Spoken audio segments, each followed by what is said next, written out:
We started in 1956. There was a ministry. This ministry is still going on right now that was operating in Baltimore.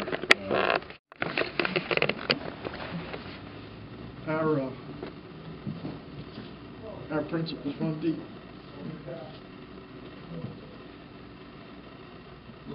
Nobody would let African Americans into their ministry.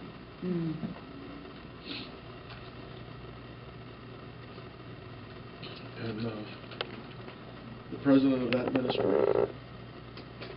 begged them to do that. They wouldn't listen. Man died of exposure that year on the street. We were sending missionaries to Africa, but we wouldn't minister to Africans. So he resigned as the chairman of that board of directors. And he and two other Christian businessmen ran a little one-room storefront on 909 Pennsylvania Avenue. And all they had was newspapers on the floor.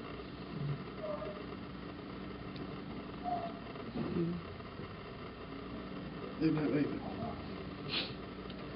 Watered down soup was it. And it was very poor conditions. And anyhow, they stayed there for 6 years. They were able to, it was a little one-room storefront. Everything they did was in one room. And our philosophy from the beginning has been to minister to whosoever. Number two, our philosophy has been to operate by faith. Faith in Jesus Christ alone. We have never and never will, as long as I'm here, taken a dime from the government, okay? People need help from the government. There are people that do. I understand that. But if we take money from the government, even faith-based money, then they put strings on what we can do. They limit what we can do as far as the gospel goes. And we will not have that. Number two, God is able. Amen. Okay, God is able. So, after 6 years there, they moved to Green Street. There they had a little bigger building, a little more room, nicer facilities, and more people were hearing about the rescue mission, and they were helping, getting involved. And so we stayed there until the city took the property and wanted to use it to put a post office in, which they did. And we were forced to find another place. This was available. This had been a big, it was the first weather observatory in the United States. The barometer was invented here. So it's a historic landmark in the city. And it became a weather observatory. It became a factory where they built weather instruments during World War I and II. This thing started back in the late 1800s. So this whole building's mainly that part over there is the kitchen area is over 100 years old. So anyhow, we were able to get here. It was a big fight. The city doesn't want our kind of ministry anywhere. Okay, so the powers that be at the time didn't want us. The city council at the time told our chairman, who was the one who had resigned from the other board. They said, if you can write an ordinance, Mayor Schaefer was mayor at the time, who was Governor Schaefer. He said, if you can write a ordinance that the city council will sign, he said, I'll approve it. So they did. So they made it so specifically that this cannot ever be anything but what it is. It can't even be a homeless shelter. It has to be a Christian gospel preaching homeless shelter. Okay? So it has to be Christian, according to the ordinance, and I've had lawyers look at it. So anyhow, the Lord provided for that. We have, with the addition that we put on and different things, an acre of building 3 stories high. 2/3 of it's 100 years old. So it's a lot of maintenance. We handle between 120 and 180 men every night. We have 20 couple staff live here. And we We have a gospel service in the evening for the men at 8 o'clock. We have one for the ladies next door at 6:30. During noontime, after we eat lunch, we have a noontime Bible study for the staff. And this is not necessarily a gospel presentation. This is a Bible teaching thing, so that the staff can learn the Bible and grow in the Lord. And then we also have detox men up from there at that time too. So at the end of each Bible study, we do have a gospel presentation, and sometimes guys even get saved at lunchtime. Starts off in the morning at 6 o'clock. They wake up. 6:15 they're in the chapel having morning devotion. 6:30 they're eating. By 7:15 they're out. And then we clean the building, get everything ready for the night, and do what we need to do during the day that way. The guys work different shifts. Some of them are sleeping right now. Some of them are up right now, and it's all different shifts and all different types of needs that we have. One thing that you know, through all these years, we're feeding all that we're doing and giving out tons and tons and tons of clothes. We don't count how many clothes we give out. We have a medical clinic at on Wednesday night. Dr. Jack Dalton. I've been here 25 years. We have, and he was here before I got here. And in all these years, he's a doctor from Hopkins. He's with the Christian Medical Society, and he has a teaching clinic upstairs. He teaches 8 to 15 students every Wednesday night. Of all these years that I've been here, I don't think he's missed more than 2 Wednesday nights. He's a tremendously faithful man. And so God is using that. And we have all different kinds of needs, all different kinds of personalities, problems, backgrounds, everything you can possibly imagine. And some people are grateful, some people are not grateful at all, you know, and so you deal with the best and the worst of all this, you know, and that's part of what we deal with. But the staff, all of them have made a profession of faith in Christ. They are all in a growing process like all of us, and sometimes backslide, sometimes not. And but we have a faithful staff that runs the mission underneath us. The food, where's the food come from? Well, the food mainly comes from about 8 different giant food stores. Years ago, not long after I got here, we had one giant food store. He was a Christian manager of the store, and we were very grateful, but I thought, you know, I ought to let him know what we're doing here. So I invited him down on a Saturday for a tour, and he had no idea what the size of the operation was and what we were really doing. And the Lord touched his heart. And so he called other giant food managers around the Beltway, and we made connections, and God opened doors, and that's how we're able to do what we do. Not only do we provide over 500 meals every day, we are a food distribution center. 3 days a week, we send out van loads or truckloads of food that we can't use. This is incredible. This is something that's not even known because we cannot storehouse perishable foods. Okay, we get food from H&H Bakery down the street. We get a lot of different things, perishables, dairy deli things come in. We can use some of it. You can't keep it. We don't have enough refrigeration. We don't need that much. And so they contact with those pastors, and they have people that come with their vehicles, and they go out of here loaded down several times a week. Then they distribute it in their neighborhoods as a ministry, and so God just keeps blessing that way. One of the things we've learned, we've never outgiven the Lord. And have we had tight times? Yeah, we're in one right now. Okay, but we share that with our newsletters. We put it in the newsletters. We let people know that the Lord's the one that takes care of us. You know, and we've seen that. We've seen times of plenty and times of famine. But the Lord's provided. We've never not had food. We've never not had seconds to give out. You know, the Lord has provided for us, and we're very thankful for that. All I do pretty much is give them a ticket. It's either going to be a white ticket, a yellow ticket, a a red ticket, and usually only in the winter do we have green tickets. Then we also have these blue ones. Each ticket designates a certain area in the building that they're going to sleep in. That big dorm area, that's the white. That game room where the beds fall, where the bunks fall off the wall, come off the wall, that's yellow. The red area, the chapel area, is for the red tickets. That's pretty much all those mats after the chairs are stacked. We stack the chairs after the service. After the and service. Put them on the floor in there. The green, that's for when it's really cold and we get filled up with the red. We put them where we got to put them. And the downstairs detox area, we also dead guys up down there as well. We'll lay them down on the floor in the dining room, on the tables, wherever we can, because when it's cold, nobody wants to get turned away.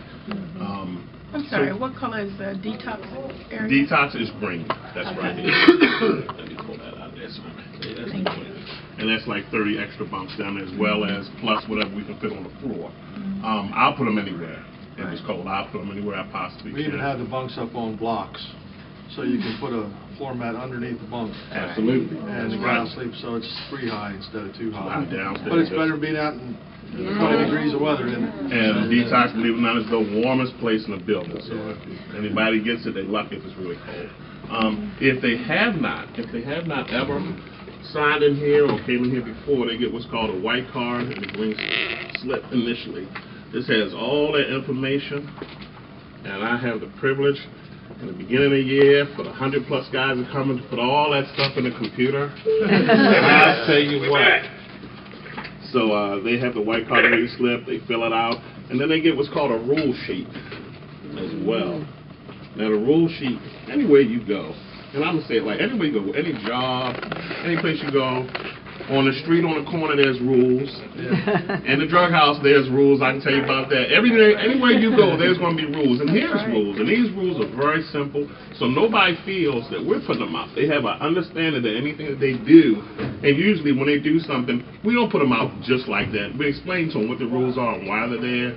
And usually they get a second, or third, and fourth, and fifth time until it's an infraction. And we can't deal with it anymore. Then we ask, look, you stay the night, but you got time out because we can't keep putting up with this. We're all grown men here. So usually before they really get asked to leave, unless they're really, I'm going to say, off the chain or acting crazy, they get an opportunity to stay. So it's very rare, unless they just don't want to do it, do what they're supposed to be doing, that we ask you to leave. So, and before, again, like I said, before we even ask you, you got a choice to stay, because somebody's going to talk to you. So they get a copy of these rules as well as the white card and the green slip. We keep this. They have this. They keep the rules with them. And we also have the rules posted as well around the building. They come in, they sign in, again. What else? What else can I explain to them? Anything else? What's that? What exactly is detox? Detox is detox is 5 days. It's no medicine given there unless when we have our doctor coming on Wednesday, you can go up and see what pain relief we're non-methadone. Yeah, we're not methadone. Excuse me, we don't give out the methadone or anything like that. Guys have come with that themselves. They have their own prescription, and I'm not a big fan of it because guys can take more than what they need and they're zonked out. So I don't know what to tell them on that. Except, just be worried of how much you're taking. So it's 5 days blackout, pretty much downstairs, other than coming upstairs to chapel and coming up when the guys, when the rest of the mission is open for the rest of the clients. That's the only time they're going to be out of there. So it's a time to get your thoughts together. So blackout, detox, no methadone, this is cold turkey? Oh, no, ma'am. No, ma'am. If they have their own methadone. No, if they don't come in with it. If they don't have it, we don't give it to them. We don't give it to them. Okay. No, we don't give them anything. So they're just dry. This is a drying out period, is my absolutely. question. So they're doing it all on their own? Absolutely. Now, we have a chaplain here. If very rarely, how often do you send somebody to an emergency room for DTs or anything? Right. Not hard. Not hard. If they have a problem, we will do that. Okay, we're not here to torture them. It's not. They don't have to. They're not locked in. Okay.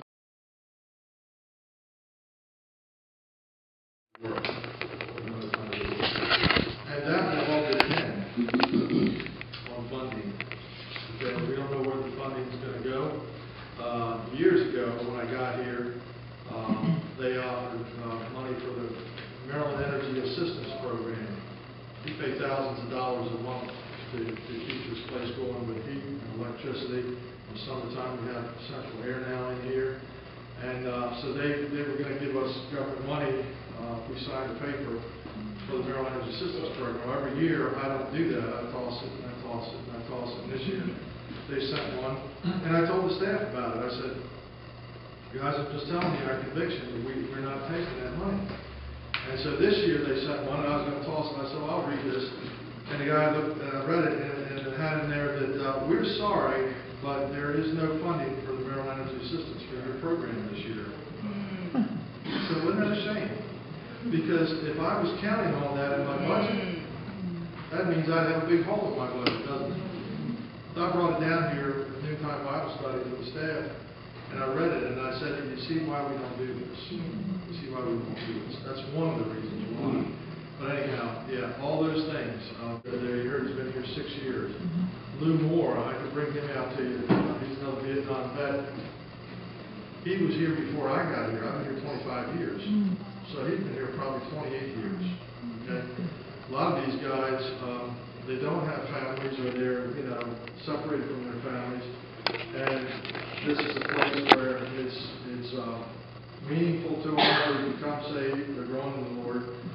They don't make a lot of money, but they don't need a lot of money.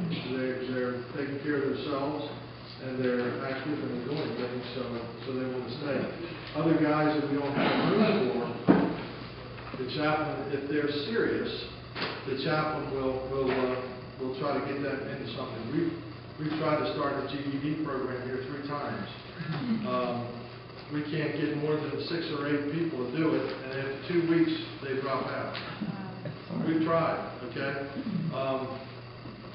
Can't make anybody do anything they don't want to do. Right. They're paid room and board, okay? So they start off at $20 a week, and then incrementally over a period of time, depending on how long they stay and what they're able to do, determines what they 3 years ago, things started getting really difficult. It takes $500,000 a year to operate this ministry. Okay? That's a lot of money, I granted. But let me put that in perspective. 22 years ago, I had the mayor's office, one of the servants came in here, two gentlemen came in. They took a tour of everything. They said, what's it take to operate this? 22 years ago, we were operating on less than $200,000 a year. Okay, gas was, what, 80 cents a gallon back then? You know what it is now. So everything was different. It was a different cost of living. But it was about $190,000 a year. We were operating bare bones budget. And the guy said, how do you do that? Because we were still feeding the same amount of people and still doing the same ministry. And I said, by faith. He said, by faith in what? I said, no, by faith in who? And so I got the witness to him, and he thought I had rocks in my head. But I said, well, let me ask you a question. I said, if the city were to take this property today and duplicate the services that we do here, what would it take the city to run this? This is 22 years ago. They looked at each other, looked at me, and said about $1.5 million, $2 million a year. That was 22 years ago. So when I say that we're operating on $500,000 a year, that's still, believe me, not a lot of money to do what we're doing. Now, like in the Bible where it says that Joseph in Egypt had 7 years of plenty, and there's some things that we just got to have, but whether or not a particular area gets renovated, or whether we get new paint on the wall in this room, or whatever, we can live without that if we have to for a while. Okay? Floor that we were just on was the 2nd floor. The 3rd floor up has, Brother Chuck was up there, offices, there's a classroom, there's another room that's got a medical clinic. That room that was the medical clinic also was shared by the original CARES home. And there was just a divider, and there was we could put about 8 or 10 ladies in there. There was another room, there's 2 other rooms that we now use for storage. But the one room had cribs in it, and then the other little room was actually their little kitchen. And so the CARES home actually started on the 3rd floor of the men's building. I would say 1.5 years, 2 years after we came 25 years ago, we were able to acquire this building. this building was like and it's not even this building. The building that was sitting here on the property was a broken down, boarded up tenement building. And the bottom line was we went ahead and had city engineers come in. They said we could renovate it. We started renovating it. And the bottom line was the whole building collapsed. And we did not sue the city because we're not into suing the city, but their engineers approved something that was structurally sound. What we found out was that it only had a corner in the dirt basement that was footing, and it was 2 widths of brick that was like 100 years old with mortar that was crumbled. So when they came in and started putting steel in for the 4 floors, the existing building couldn't handle all of it, and it just, so at 10:30 at night we were called, we live in Carroll County, that the whole building had collapsed. And we had a man that was trapped in the building. He had been barred out of the men's building for either fighting or threatening to kill somebody or whatever he did. And so he broke into this building. Not this building, this is new, but that building. And we ended up on the news, and they had to get some special, like, cave-in unit from Montgomery County, and one corner of the roof was cantilever, and they had to, like, try to hold it up with a crane while they tried to get this guy out. And it's not funny, but he was inebriated, which I think helped him survive it. Handle it well. And when they got him out, of course, offered to take him to the hospital, and he just walked down the street, and I don't think we've ever seen him since. Probably he's in Alaska now, or far away from this building. So then we had to have a company come in and haul off everything that had collapsed, and we just had dirt. And we had to start all over again, and again, this building was built by faith. And so a year and a half later, by faith, this building, and again, it's a narrow building, but it's the size of the property we have. And instead of it being 3 floors, we were able to make it 4 floors. I'm sorry. So I wish we could stretch the walls, but we can't. But we use every single square inch of it. The women come in off this street. These 2 buildings, as you see, are adjoined because we walk from the one into the other, but the one faces the men's faces Central Avenue, this faces Baltimore Street. When the women come in, before they come in, they've already called, or a social worker's called. They can just knock on the door, but we only have so much space. We're limited. Whereas the men, we just started out with that bigger building, so we can only hold 43 women and children. Over there, we can hold 200. So it's not that we're prejudiced against women. This building was acquired later, and it's what we have to work with. So normally, they call, a social worker calls, we go through a telephone interview with them. They can say they're coming right from prison or whatever. We take anybody. If they tell us that they have AIDS, we take them. So there's nobody that we don't take. When they come in, then we sit down with them. We read through every single rule so that if they can't read, then they've heard it. They don't always remember the rules. Not a lot, but a percentage of the women and men that come in mentally don't absorb everything that you tell them. So we take that into consideration when they struggle with following the rules that they may not. First of all, when they come in, some of them are very grateful. Some of them come in with a big chip on their shoulder because out in that world, they have to fend for themselves. So they come in already in a defense posture. And so we try to talk them down, realize that they're here, and the whole reason we're here is because we care about them and we want to help them. Some of the rules sound very elementary, but for instance, you have to be respectful to each other. Imagine that. You can't use profanity.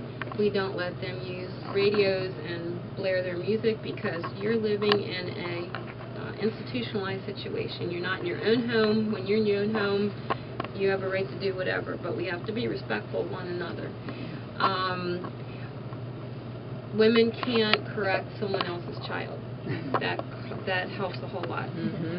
However, a lot of the women have never learned any parenting skills, so it's can be very exciting at times. So they have been it's been good for them because none of them are afraid to talk with people or get out in any kind of a group because they've been brought up in a very unusual situation, which is, I feel, been very good for them. Anyway, so 4.5 years ago, we had a choice to either shut down the women's work because of finances and also after the second lawsuit, and of course it takes money. And I was already helping full-time as his administrative assistant, and I said, I'll tell you what, I said, I'm going to do it. I'm not sure how I'm going to do it because it's another full-time job, but I said, not to be rude, but I said, I don't think I can do any worse than what they were doing. And I don't want to see it shut down because then we're closing our doors to women and children. So I feel like I'm kind of a college dorm mother, starting all over again. And it's okay. It's just you have grown women that many times, not all, but a percentage that kind of act like they're 5 years old. And so it's all right.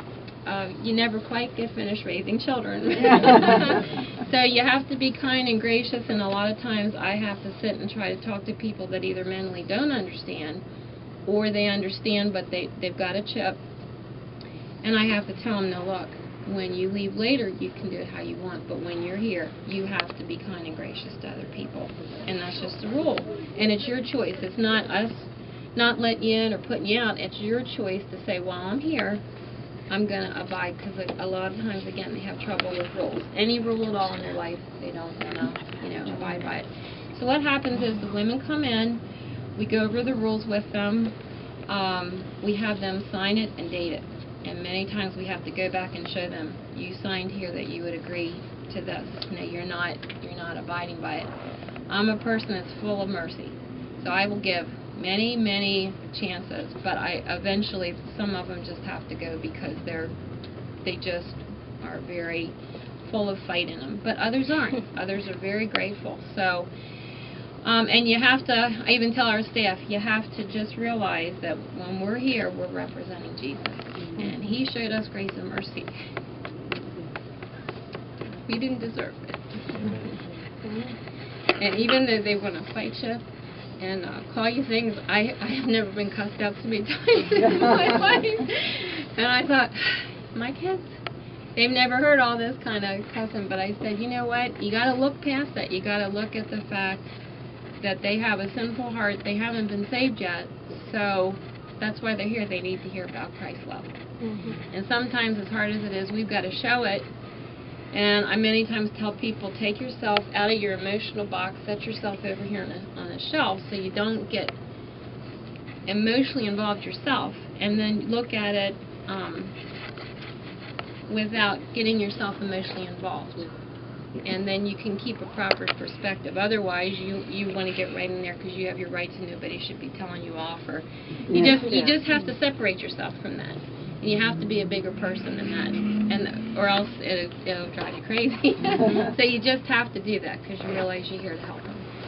When they come in, we go through that. Then the ladies that come in, we don't keep them here 24/7. And I'll explain why. They have a 30-day stay. The reason they have a 30-day stay is if we kept them for 6 months, this is a very comfortable place to stay. If you're not paying anything, then why move on? If you don't move on, you're not helping yourself. You're not moving on with your life. So we actually we're enabling them by having them stay longer. Another thing is because we have limited space, we're not as big as the men's side, we can't bring in other ladies that haven't even had the first chance if we keep somebody real long. So the minute that they come in, we try immediately to work with them on housing and whatever. They go to other places that are not necessarily Christian, but they're set up by the government where you meet with social workers, work on housing, jobs, so forth. So from 8 in the morning they leave. They don't come back till 4. That gives them an 8-hour day to work on their situation. We give them places to go, people to talk to, but we say, now you have to get in there and do some of it yourself. We can't do it all for you. You have to show initiative. Some of them will even call places and we'll try to get them because maybe they don't have the mental ability to understand how to go from point A to B to C to D. in that process. They're allowed to stay 30 days if they're combative, if they're smoking in the building, if they're doing all kinds of things they shouldn't be doing. Sometimes we have to let them go before that. Most of the time that's not the case, but occasionally it is. We will check on them pretty much every day when you come in. How are you doing? What did you get accomplished today? So we try to work with them that way. Brother Chuck told you we have the 2 different floors. We'll show you that. When they come through, we take them up to their room. The new ladies coming in come in at 3. So we have an hour where we go over new intakes. From 4 to 5, the ladies returning come in. We have supper from 5 to 6. Then a church group, we have about a half-hour break so they can go use the restroom if their children need to use the restroom, whatever. A church group can come in from 6:30 to 7 or 7 to 8. And it depends on if a church group's further away, it gives them a little bit more time to get here. We have lights out at around 10 o'clock, pretty much right after the service. They can get a snack, but then they can go up. We have shower schedules where they have to sign up for a shower slot. Otherwise, you'd have somebody stay in there for an hour and a half where nobody else can get in the shower. So we also have a bathroom down here that has a tub. It's the only bathroom we have a tub. So we have the mothers with children that have little ones. They can bathe their children in the tub down here, and they have to sign up on a spot. The next morning, the reason we have them leave by 8 is there's 2 different things that are actually provided, not by us, but the city will provide the Charm City bus to come by and pick them up for free.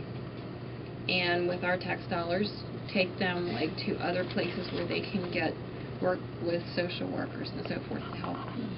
There's another place called, it's called People on the Move, and they will send a van. So we have them. They don't have to get on those buses or those vans, but it's a way to provide for them free to go get help. Some of those places they go will give them lunch. We can also put food, or if some groups will even fix us like bag lunches. They can take one on their way. If they come back that night, then they have supper. So they have breakfast, lunch, and supper provided for them. I'm going to walk you through. Now our other building has an elevator. This does not have an elevator. So anytime somebody gives us a garbage bag of clothes, we had to walk up four. Oh my goodness. And then when you go through it, like if you can only use half of it, then you have to bring it all the way back down. And what I tried to do about 4.5 years ago is we tried to relook at the program and see every aspect, both the building and the way the whole program was set up, if we were using the program to the best of its ability, if it was working well, if there was things we needed to change. So one of the things we got were these great big cards. There's 2 out by the front door. They're not very pretty, but one's an in bin and one's an out bin. So the clothing comes right through the front door. So if someone comes to the door and says, I have some clothes, it goes in the in bin. And one of our staff ladies, she's our clothing coordinator, she goes through every single piece of clothing. If it's dirty, if it doesn't smell right, if it's inappropriate clothing, we let it go back out the door. If it's what we can use, then we keep it. We have another group that comes and picks up clothes that we can't use, called American Rescue, which is actually a blessing. I don't know if they use the clothes or if they shred them, but we have to haul off every bag that we can't use. It would cost us an enormous amount of gas, staff, time, labor, and then we'd have to pay to dump it. So for them to come pick it up and not charge us anything, it's a great blessing. When the ladies first come in, we have them come in with a staff person. And actually, Brother Chuck and I, we got all these shelves and we put them together. And it's not real professional, but it works. And we decided to size them, and we got these round racks. And we have a staff person come in with each lady. A normal tendency is because they're homeless, they would have a hoarding situation where they just want to take everything. And it's not fair if you have a size 10 clothing and they take everything, and 2 ladies coming in next that are size 10, there's nothing for them. In this little closet here, we actually have tubs of different size underwear and socks, and they would take every bit of that. So we were able to put in all this counter space. These are locked for cleaners and stuff like that. We were able to get a great big size industrial refrigerator where we used to just have a residential refrigerator. That doesn't work. People can trays for every day, or big trays of food. If you walk on back the hallway, which we won't, because you guys are real limited in time, and go through the back door, we have a little backyard, and we've got like a swing set board, sliding board. The street level was the first level. Now this level is the level that goes into the men's building, but you're actually in the second level. And then there's 2 more levels up here. So I know you guys just sat down. If you want to walk up to the 3rd floor, I think I'll just take you up to 1. The 3rd and 4th floor are almost identical. The 3rd floor is the mother and children's floor. It has pack and plays. In case anybody doesn't feel that they can go up, I'll just tell you now. It has pack and plays in between the beds. The bunks that we originally had up there, Brother Chuck put together when we moved to this building, they were wood. They did not have, and the old bunk beds did not have guardrails, ladders, and I'm just so thankful the ones we have now do, so that people don't fall out of the top bunk and break their neck. One of the rules that I put in was the fact that if you have an infant through 3 years old, they stay, well, through 2. 2 years old, they stay in a pack and play. 3 up to 8 years old, child stays in a bottom bunk, and 9 through adult, or the mother stays in the top bunk.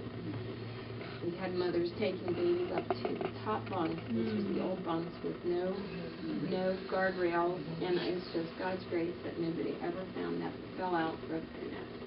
So anyway, let's see.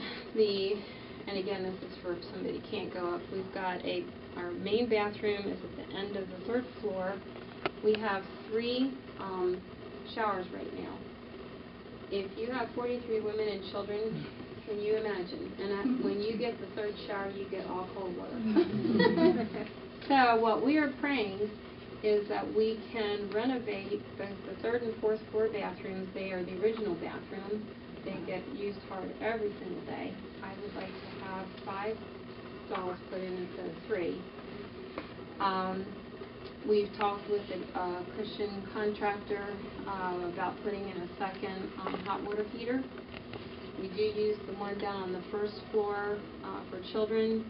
The original, a lot of times when you do a building years ago and you think, well, this will work or that'll work, and then later on as you work the program, you find out we really need to make some changes here. So up on the 4th floor, originally were put 2 little bathrooms that were toilet and sink and no shower. So, what were we thinking? What were we thinking? So, we had the fellow that did all this. I said, is there any way we can put at least, combine those 2 showers? They were the 2 bathrooms. So he combined them, and he put a shower, toilet, and a sink. So the 4th floor, with all the single women, had 1 shower. Some of them would have to come down and try to share the showers. And again, when you only have so much time and you have that many people, you can get arguments and so forth. Can't imagine, especially with women. So what we're hoping to do, he has drawn out plans for us on the 4th floor where he would put 2 showers, 2 sinks, and 2 toilets, but they're not all in 1 bathroom.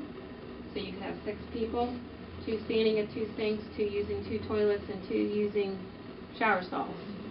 And then another thing is, what used to be our women and children's clothing facility is now children's, because children's clothing are much later than women's clothing, going 4 stories up.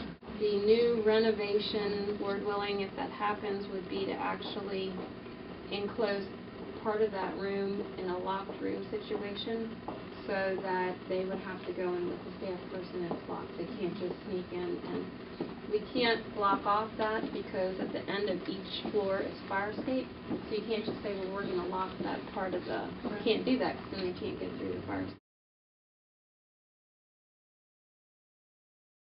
Tub or something that they could fit in. And we used to have school lockers, old donated school lockers that were this wide, and they were totally non-functional because nobody even wanted to bother trying to squish their garbage bag into, that kind of a thing. So we took those out, and I asked Mike who is at our church who did all the renovation downstairs. He'd never done a whole wall of closets before. But I came up with all these wild things. I said, can we do something like that? So anyway, it works out pretty good. And another thing we don't do is we don't do crayons. See here? Because every once in a while, or that's a pencil, but I have sat for hours and tried to get crayon off of the doors. And so if a church group comes and works with the children, as long as they supervise them with markers or crayons, but when they're done, they have to take them with them. Or we'll keep them in the office, and when the mothers with children leave, we'll say, here, would you like some crayons? Our staff does laundry.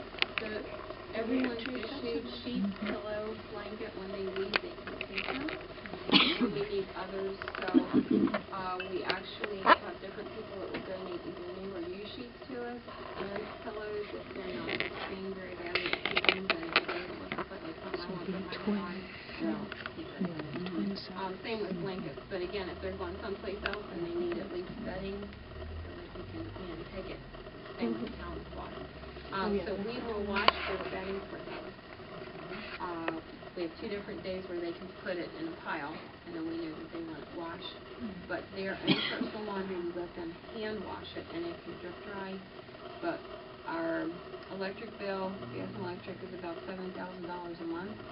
Wow. So if we let them all do that, first of all, they break the washers because they don't care. And secondly, the extra water, because we pay for water, and we pay for the electric. So unfortunately, we can't do that because we don't have the funds to do that. But they know that coming in. We just tell them we can't do that. But we do try to hear where they have bedding, and it's, homier than over on the men's side. So. These are standard Very size. nice what you. They're size twin size. 10. I will tell you, we have one lady in our church that really is very rambunctious. She ended up going to Weapons of Recognition Nations, Days Inn up in Westminster, and she goes weekly. They give her sheets, pillows. Now again, some of them aren't good, and I sort through them, and what's not good, I put it in my garbage can.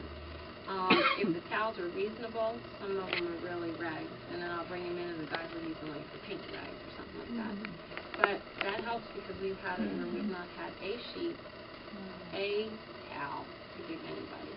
So that's really been a help. And I just tell people, if you have different contacts, you'll have contacts that I won't, and it's convenient for you, it helps us. If you know somebody. And even like Walmart, if you know a store manager or somebody, and a lot of times if a package of something's damaged, they write it off and they throw it in the dumpster. Yeah, they do this. I know that because my son used to work at Walmart. If you can have a store manager that cares, then some of those items, could be used, but they may give it to other people. Well, I guess we should head down because